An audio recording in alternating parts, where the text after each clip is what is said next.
തഹജ്ജുദ് എന്ന് പറഞ്ഞാൽ മിറാക്കിളാണ്. It's a miracle prayer.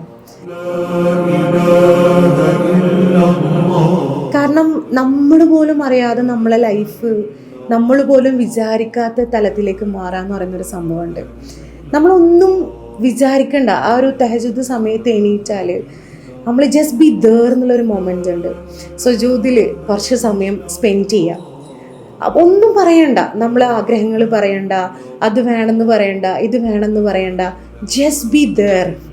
പലപ്പോഴും നമുക്ക് നമ്മുടെ ഉമ്മാൻ്റെ അടുത്തിരിക്കുമ്പോൾ ഉപ്പാൻ്റെ അടുത്തിരിക്കുമ്പോൾ ഒക്കെ നമ്മളൊന്നും പറഞ്ഞില്ലെങ്കിലും ആ പ്രസൻസ് ഭയങ്കര ബ്യൂട്ടിഫുൾ ആയിരിക്കും അല്ലേ? നമ്മുടെ പാർട്ട്നേഴ്സിൻ്റെ കൂടെ ഒക്കെ ഇരിക്കുന്ന സമയത്ത് ജസ്റ്റ് ബി ദേർ എന്നുള്ള ഒരു മൊമെൻ്റ് ഉണ്ട്. അത് ഭയങ്കര ബ്യൂട്ടിഫുൾ ആയിരിക്കും. നമ്മളെ പഠിച്ച നമ്മുടെ സൃഷ്ടാവിനേറ്റ് സുജൂദിൽ കുറച്ച് സമയം ഇരിക്കാം. Just be there. വേറെ ഒന്നുമില്ല, ഒന്നും പറയുന്നില്ല. It's beautiful. അത് നമ്മുടെ ലൈഫിനെ മാറ്റും എന്നുള്ളതാണ്.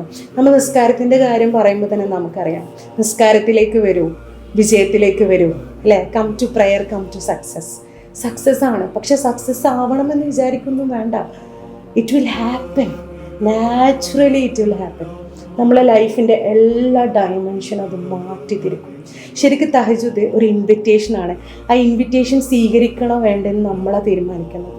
നമ്മൾ തീരുമാനിച്ച് നമ്മൾ പ്രയർ വെക്കുക, നമ്മൾ സ്റ്റാർട്ട് ചെയ്യുക. ഉറപ്പായിട്ടും your life will change from my experience.